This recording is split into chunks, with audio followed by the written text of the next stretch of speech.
In the headlines, the Sao and VTV News, Prime Minister calls for stronger measures in firefighting.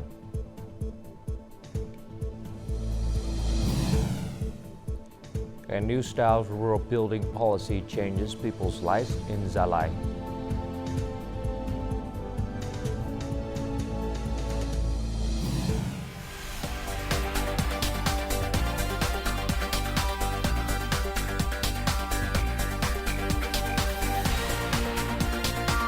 Broadcasting from Hanoi, the capital of Vietnam.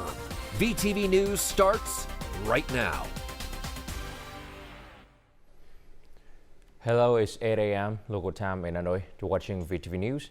Prime Minister Phie chaired a teleconference on November 5th to discuss the fire prevention and fighting with leaders from 63 provinces and centrally run cities. The meetings review the 10 months implementation of Directive number 01, which focuses on strengthening fire prevention and fighting in the new situation. Opinions at the conference assessed that, after 10 months of implementing Directive 01, fire prevention and fighting have achieved initial positive results. However, a number of recent fires have caused serious consequences for people and property. This includes the tragic fire at a mini apartment building in the capital city of Hanoi, which resulted in the deaths of 56 people on the night of September 12. The Prime Minister has requested a focus on evaluating problems, limitations, inadequacies, difficulties, and experiences to find radical, drastic, and feasible solutions for enhancing the state management of fire prevention, fighting, and rescue. This is to ensure the health, safety, and property of residents and businesses. The Prime Minister has also requested that the heads of ministries, branches, and localities regularly and continuously implement the guiding documents from the party, the National Assembly, the government, the Prime Minister, and especially the direction of the General Secretary on strengthening fire prevention and fighting work. The Prime Minister has emphasized 5 key tasks in particular. To enhance the effectiveness and efficiency of government management at all levels, the first step is to strengthen the leadership and direction of party committees.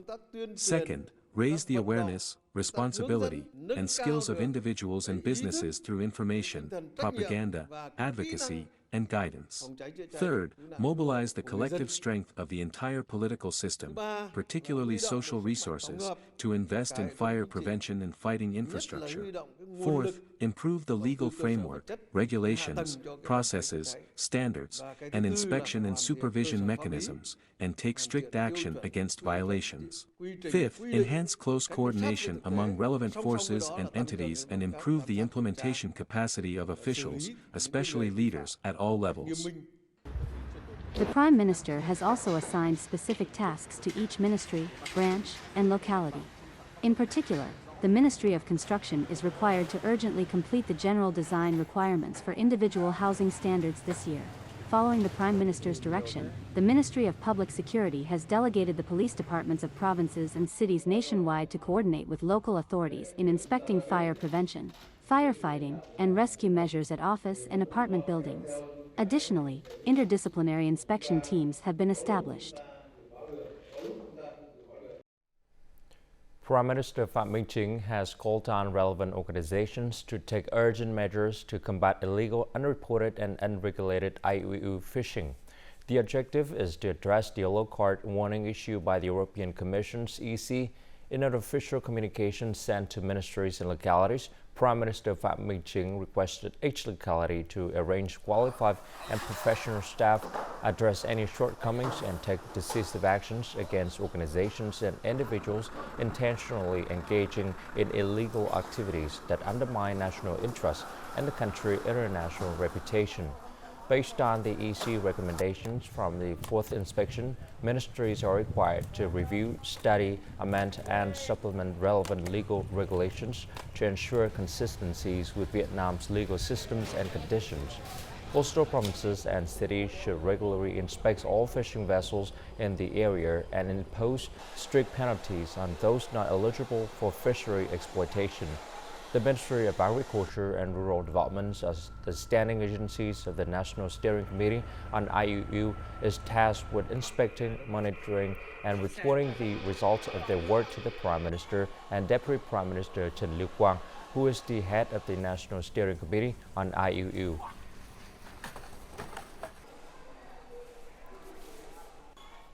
On November 5th, Deputy Prime Minister Trần Lưu Quang met with Ji Qingao, founder and chairman of one of the top 100 companies in the global solar industries, China Solar. During the meeting, the Deputy Prime Minister welcomed the group's plan to expand its investments in Thanh province, which will bring the total investment capital in Vietnam to nearly $900 million. He emphasized that investing in renewable energies, specifically solar energy, aligns with Vietnam and the world's development direction. The Deputy Prime Minister also suggested that China Solar continue to prioritize technologies improvement, performance enhancement, cost reductions, and the development of solutions for proper disposals of storage devices that after the expiration date. Additionally, he encouraged China Solar to support Vietnamese businesses in fully participating in their new energy supply chain.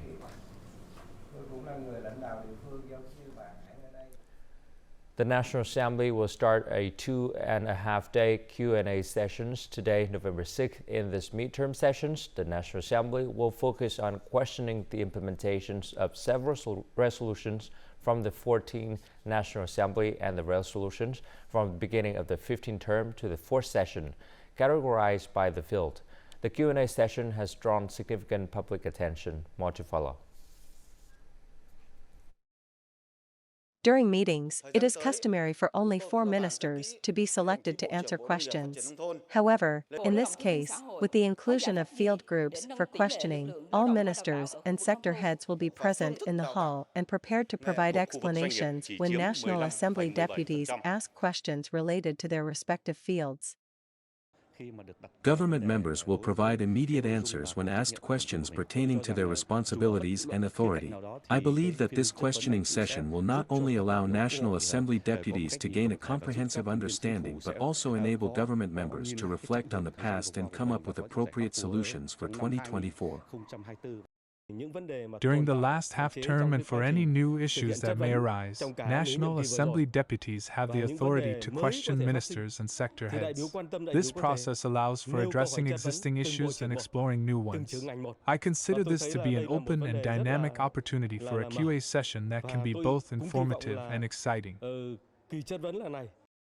According to the program, the National Assembly will conduct a QA session on November 6th.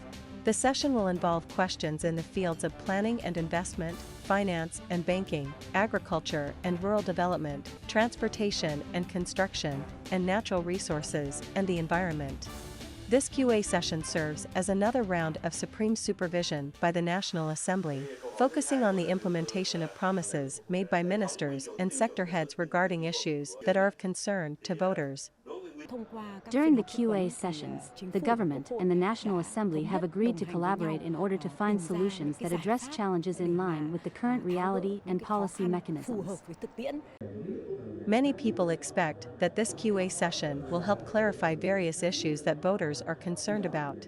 It will also clearly define the capabilities and responsibilities of ministers and sector heads, thereby improving the effectiveness and efficiency of state management.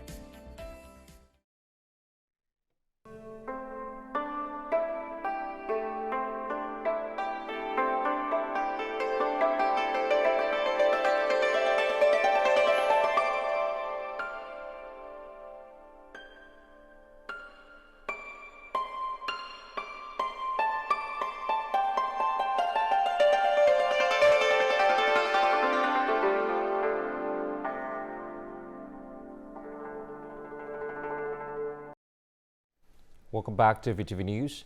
On the occasion of the 50th anniversary of Vietnam-France diplomatic relationship and the 30th anniversary of France-Vietnam medical collaboration, VNRS is collaborating with the French-Vietnamese Association of Pulmonology (AFVP) to organize a Congress of the Vietnam Respiratory Society French-Vietnamese Associations of Pulmonology 2023 or VNRS AFVP 2023 in Ha Long City on November 5th.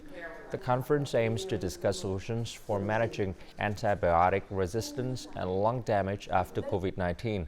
Experts not only raise awareness about lung damage in people with long-term COVID-19 of varying severities, but also highlight the emergence of new respiratory diseases. This event presents an opportunity for doctors to gain access to new information, apply it in treatment, and enhance the quality of respiratory disease management in Vietnam. A policy that aims to be implemented in real life not only needs to be feasible in practice, but also requires political will. The same principle applies to the New Styles Rural Building Program. By following the right approach, establishing an appropriate roadmap for addressing each criterion, and gaining the consensus of the people, we can achieve rapid and sustainable expansions. Our next story is from a commune in Pleiku City, Gia Lai Province. Gao Commune, previously known for having the highest rate of poor households in Pleiku City, is now recognized for its success in building new-style rural areas in Gia Lai. This success is attributed to effective business organization and efforts to renovate roads and infrastructure. Thanks family, which used to live in poverty, has experienced significant improvements in their quality of life thanks to the policy of providing households with cows and seedlings. Thanks to the support from authorities at all levels, my family now has 5 cows for breeding. I am sincerely grateful to the local government and the state for their assistance. Since there are convenient roads and electricity, people are able to earn much higher incomes and are generally happier. The quality of life for many households in Gao Commune has improved. Currently, the average income per person exceeds $1,800 per year. In the area, there are only 15 households classified as poor and 51 households classified as near poor. In the future, Pleiku City will prioritize allocating all available resources to support the commune in overcoming poverty and fostering its development in alignment with other localities within the city. Gao Commune has currently achieved 14 out of 19 targets in the set of New Style Rural criteria. The local objective is to establish genuinely sustainable criteria that directly benefit the people rather than merely pursuing achievements. Gia Lai Province is studying successful models and allocating resources to effectively implement the New Style Rural Building Program. Sum singing is a unique form of folk performance that reflects the national identity. In recent years, efforts to preserve and promote the values of sum singing have been increasingly emphasized with the aim of integrating it into contemporary life. The Sum Singing Festival 2023 commenced last Saturday in Ninh Bình, drawing the attention of artisans and enthusiasts from all over the country. The Sum Singing Festival, scheduled from November 4th to 6th, has garnered significant attention this year. It has attracted the participation of approximately 200 artists, artisans, actors, and instrumentalists from 20 clubs representing over 10 provinces and cities.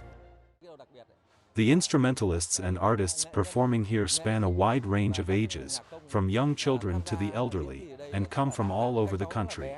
This diversity is a positive sign. The festival was very crowded. That's exciting.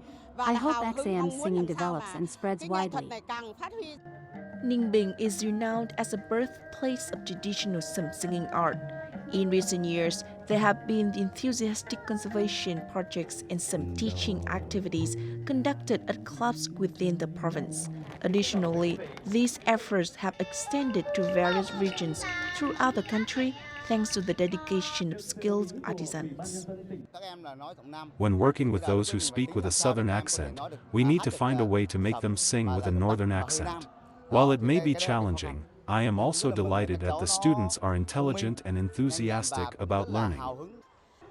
The festival is well prepared, with costumes and stages. If other localities can organize such an event, it would be beneficial in preserving folk art. The festival aims to raise awareness among authorities at all levels and communities in order to create a national dossier to submit to UNESCO. The goal is to have Sum singing recognized and included in the list of intangible cultural heritage in need of urgent safeguarding. And now, as usual, let's continue with the weather forecast.